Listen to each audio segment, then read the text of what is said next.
Bonjour tout le monde, nous sommes le 27 décembre 2016. Je vous propose aujourd'hui une correction de l'épreuve de maths 2 ESSEC 2016, option ECE. Cette épreuve rentre dans l'admission dans 4 écoles de management, c'est-à-dire les 3 parisiennes, HEC, ESSEC bien sûr, le SCP et l'EM Lyon. Cette épreuve donc doit être abordée de façon pragmatique, avec ordre et méthode. Au premier abord, les énoncés paraissent souvent touffus, compliqués, longs, mais rien n'est insurmontable.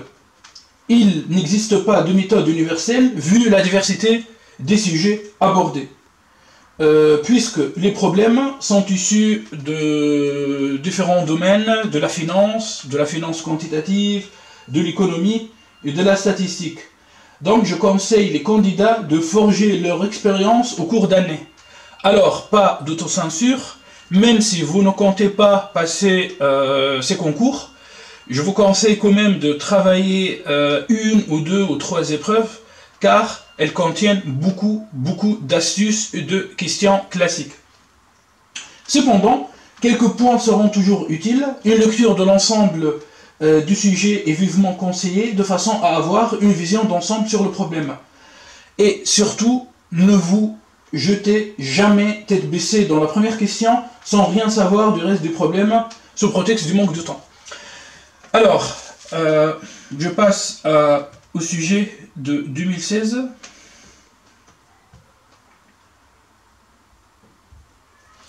Donc le sujet contient 3 grandes parties. Les 3 parties sont d'une manière générale sont indépendantes. Mais je vous conseille quand même de travailler la première partie, car on va utiliser quelques résultats à démontrer dans les autres parties. Donc la première partie, dans le sujet de 2016, traite les probabilités discrètes. Et qui dit probabilité discrète dit somme partielle, dit série numérique, dit reste d'ordre n par exemple, dit convergence d'une série numérique, dit comparaison avec Riemann, c'est-à-dire la série de la forme 1 sur n à la puissance alpha, somme de 1 sur n à la puissance alpha. Puis la deuxième partie contient d'aborder les probabilités discrètes. Par contre, on change un peu d'esprit, puisqu'on va essayer de modéliser des événements avec des opérateurs union et intersection. Vers la fin de cette partie, on va trouver une diagonalisation d'une matrice avec quelques suites numériques. Et la troisième partie traite quelques inégalités, donc on va utiliser l'inégalité de Markov et celle de Benjamín-Chebyshev. Voilà. Donc je reviens à la partie numéro 1 et à la première question. Ok. Donc, x est une variable aléatoire discrète, prenant ses valeurs dans n étoiles, montrer pour tout entier j cette égalité. Donc ici j'ai décidé de commencer, tout d'abord cette question est une question classique qui se répète dans plusieurs épreuves. Donc je commence par le membre qui se trouve à droite et j'essaye d'exploiter la notion de la fonction de répartition. Alors, P de x est supérieur strictement à j moins 1 moins P de x est supérieur strictement à j. Bien sûr, on peut utiliser les crochets pour c'est-à-dire pour représenter un événement, mais pour aller rapidement, et vu que l'énoncé n'exige pas ça, je vais utiliser des parenthèses. Donc, P de x est supérieur strictement à j moins 1, j'utilise en fait l'événement contraire, c'est 1 moins P de x inférieur ou égal à j moins 1. Maintenant, l'événement contraire à x supérieur strictement à j, c'est x inférieur ou égal à j. Donc je finis par 1 moins P de x inférieur ou égal à j. D'accord? Donc je simplifie avec les 1. Donc 1 moins 1, ça donne 0. Donc il reste P de x inférieur ou égal à j moins P de x inférieur ou égal à j moins 1. Ici, on remarque que j'ai deux fonctions de répartition. Sauf que cette notion, normalement, elle est enseignée en probabilité proba, les probabilités des variables à densité, d'accord? Bon, donc, P de x inférieur ou égal à j, c'est la somme sur i allant de 1 jusqu'à j de P de x est égal à i. D'accord? Moins la somme sur les i allant de 1 jusqu'à j moins 1 maintenant de P de x est égal à i. D'accord? Donc je veux scinder la première somme. Je veux scinder la première somme jusqu'à j moins 1.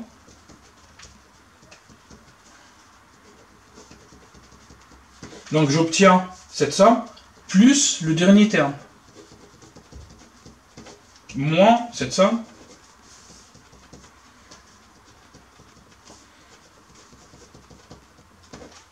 Puis je simplifie, donc j'obtiens le résultat demandé. Voilà. Maintenant, vous pouvez me demander comment j'ai fait pour passer de P de x inférieur ou égal à j à la somme. En effet, bon, je note ça dans le brouillon. En effet, x est une variable aléatoire qui prend ses valeurs dans n étoiles. Donc, j'essaie de schématiser l'ensemble des entiers naturels, n, d'accord, jusqu'à plus infini. Donc, question, qu'est-ce que ça veut dire x inférieur ou égal à j? C'est-à-dire, peut prendre x, cette variable aléatoire, peut prendre j, ou bien j-1, ou bien j-2, ou bien 2, ou bien 1. Donc, l'événement x est inférieur ou égal à j, s'écrit comme x est égal à 1, union x est égal à 2, union x est égal à 3, puis 3 points de suspension, puis x est égal à j. On sait bien que x ne peut pas prendre en même temps 1 et 2, 2 et 3 ne peut pas prendre en même temps en fait deux valeurs distinctes, donc tous ces événements sont incompatibles, alors j'ai le droit d'écrire que P de x inférieur ou égal à j, c'est la somme sur i, je change d'indice, allant de 1 jusqu'à j, de P de x est égal à i. D'accord. Donc, apprenez par cœur ce résultat. Bien sûr, le jour du concours, vous n'avez pas besoin d'utiliser en fait cette modélisation. Donc vous avez le droit de passer directement de la fonction de répartition à sa valeur. Bien sûr, en fait, on utilise une somme dans les probabilités discrètes. Allez, je passe à la deuxième question.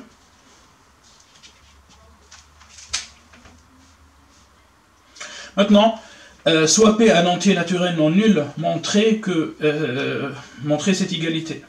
Donc, l'idée ici est d'utiliser la première question, l'expression de P de x est égal à j, et de l'injecter à l'intérieur de la première somme, puis de développer. Donc, je commence à gauche. Donc, soit P dans n étoiles, donc la somme des j fois la probabilité de l'événement x est égal à j. Je remplace donc P de x est égal à j par son expression.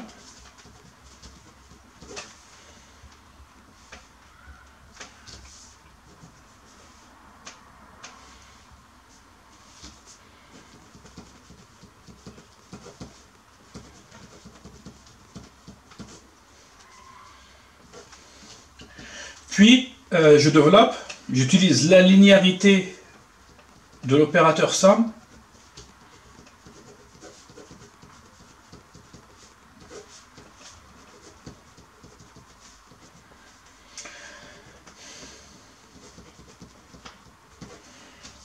Maintenant, nous, on veut arriver à avoir une somme sur J allant de 0 jusqu'à P-1 de P de X supérieur strictement à J. Donc, je regarde ces deux sommes, je vois que je dois arriver à une somme qui commence à partir de 0 et qui va jusqu'à P-1. Alors, l'idée est d'effectuer un changement d'indice. Donc, je pose J' égale à J-1, équivaut à dire que J est égal à 1 plus J'. Alors, bien sûr, j'applique le changement d'indice dans la première somme, ou puisque j'ai J-1.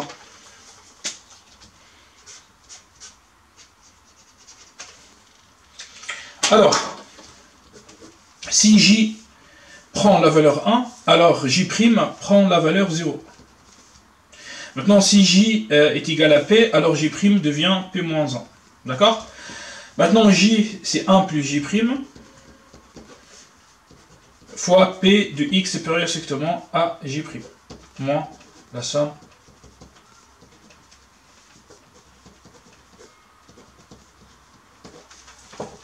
D'accord. Maintenant, je développe, sachant que J' est un indice linéaire, donc je reviens à J, à l'indice J, donc je développe, donc j'obtiens la somme sur J allant de 0 à P-1 de P du X supérieur strictement à J. Voilà, j'obtiens donc le premier terme de résultat, plus la somme de J allant de 0 à P-1, J P de X supérieur strictement à J, moins la troisième somme. Donc je ne touche plus à ce terme, d'accord? Maintenant, je remarque ici que cette somme va jusqu'à P, alors que cette somme va jusqu'à s'arrête à P-1. Donc j'utilise la même technique que tout à l'heure.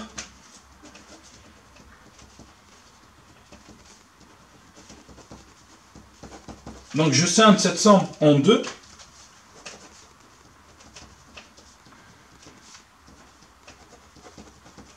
Bien sûr, vous pouvez écrire le résultat directement si vous voulez. Sinon, moi, je préfère scinder en deux. Donc, jusqu'à P-1, J, P de X supérieur strictement à J, moins, attention, il y a un signe moins avant la somme, donc je change après le signe quand j'élimine les parenthèses, moins, le dernier terme, P de X supérieur strictement à P. Donc, je simplifie et j'obtiens le résultat demandé. Donc la somme, sachant que ce résultat est classique et ça tombe souvent dans les concours, que ce soit en ECE ou bien en ECS.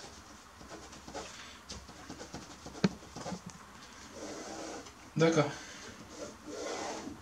Voilà, maintenant je passe à la troisième question. Donc la question 2AI.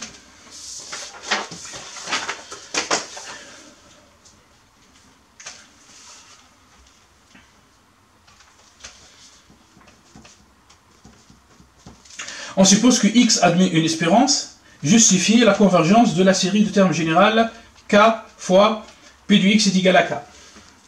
Avant de traiter cette question, j'aimerais bien vous montrer en fait une fiche méthode sur l'espérance. Donc, question, comment montrer qu'une variable aléatoire discrète admet une espérance et éventuellement la calculer. Alors, j'ai rédigé de manière générale, il existe 4 méthodes. Donc, je préférais écrire la définition dans la méthode numéro 4. Pour dire qu'il n'y a pas que la définition, d'accord? Donc, la méthode 1 consiste tout d'abord à identifier ou bien à reconnaître une loi usuelle. Donc, si X, une variable aléatoire discrète, qui suit une loi usuelle de Bernoulli, binomiale, géométrique, uniforme discrète ou bien la loi de Poisson, alors X admet une espérance et la valeur de l'espérance est donnée par les formules du cours. Donc, je vous conseille d'apprendre votre cours par cœur. Voilà. Voilà la première situation. Maintenant, la deuxième méthode consiste à utiliser la linéarité de l'espérance. C'est-à-dire, on évolue dans ce scénario qui consiste à introduire plusieurs variables aléatoires, par exemple y, t et z, puis en fait quelque part l'exercice vous demande d'exprimer x en fonction de ces variables aléatoires précédentes. Donc par exemple j'ai écrit x est égal à ay plus bt plus cz. Puis pour calculer l'espérance de x, il suffit d'utiliser la linéarité de l'espérance et de calculer, d'exprimer l'espérance de x en fonction des autres espérances. Sachant que, je rappelle que l'espérance d'une constante égale à la constante, c'est-à-dire l'espérance d'un réel est égale à lui-même, l'espérance de a égale à a, l'espérance de a fois x c'est a fois l'espérance de x, l'espérance de x plus a c'est l'espérance de x plus a, et l'espérance de ax plus b c'est a fois l'espérance de x plus b. Apprenez ces formules par cœur. La méthode numéro 3 consiste à utiliser le théorème de transfert. En effet, si x, une variable aléatoire discrète, prénonce ses valeurs dans l'ensemble x de oméga, l'ensemble des valeurs prises par x, soit f une application qui va de x de oméga dans R. Donc, d'une part, f du x est une autre variable aléatoire discrète. Bon, réelle, enfin je parle de manière générale. Et pour calculer l'espérance de f de x, il suffit d'utiliser le théorème des transferts. Donc au lieu d'écrire x ici, je mets f de x fois p de x égale x. Après, j'applique la somme. Donc exemple, imaginons x varie entre 0 et n, il prend que des valeurs entières, 0, 1, 2, 3, jusqu'à n-1, n. Donc l'espérance de f de x, c'est la somme sur k allant de 0 jusqu'à n de f de k fois la probabilité de x est égale à k. D'accord? Et maintenant, je passe à la définition. Moi, je l'ai appelée la méthode numéro 4. Donc, pour utiliser la définition, il existe deux possibilités. Ou bien x est une variable aléatoire discrète finie, ou bien x est une variable aléatoire discrète infinie. Donc, dans notre concours aujourd'hui, x est une variable infinie. Donc, dans le premier cas, si x est fini, alors x admet une espérance. Donc vous ne montrez pas la convergence d'une série, puisque l'espérance de x s'écrit sous forme d'une somme partielle, et nous on sait que la somme de plusieurs termes finis est une quantité finie qui existe. Donc si x est fini, alors x admet une espérance, et pour calculer cette espérance, j'utilise la définition. Par exemple, si je prends x variant entre 0 et n, donc l'espérance de x c'est la somme sur k allant de 0 à n des k fois p de x est égal à k. Voilà donc le premier cas, x est fini. Maintenant, si x est infini, par exemple x varie sur n étoiles, comme dans notre concours, ou bien x varie sur n, donc on écrit toujours en fait cette phrase mathématique, x admet une espérance si et seulement si cette série converge absolument. D'accord ? Donc, pour traiter cette question, je veux utiliser le deuxième cas de la méthode numéro 4, c'est-à-dire de la définition.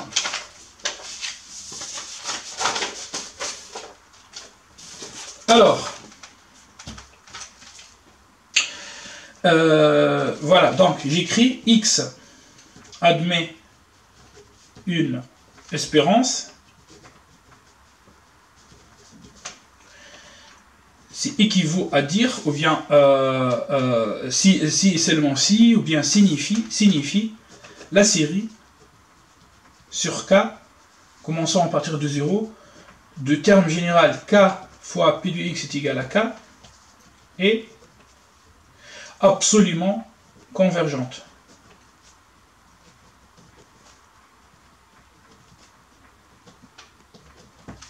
Or, tous les termes de cette série sont positifs. En effet, P est une probabilité, donc forcément positive, supérieure ou égale à 0. K prend ses valeurs dans n étoiles. Pardon, ici je dois mettre 1. C'est-à-dire K commence à partir de 1 ou 2 ou 3, voilà, jusqu'à plus infini, donc K est positif, donc K fois P de x est égal à K est positif. Alors tous les termes sont positifs, donc la convergence absolue devient convergence. donc signifie cette série converge et convergente. Voilà, donc j'ai appliqué tout simplement la définition de l'espérance de x sur une variable aléatoire discrète infinie, et j'ai réussi à montrer que la convergence de la série de terme général k p de x est égal à k. Enfin, oui, j'ai montré cette convergence. Allez, bon, je préfère traiter la question 2a, 2i dans une prochaine vidéo. Merci.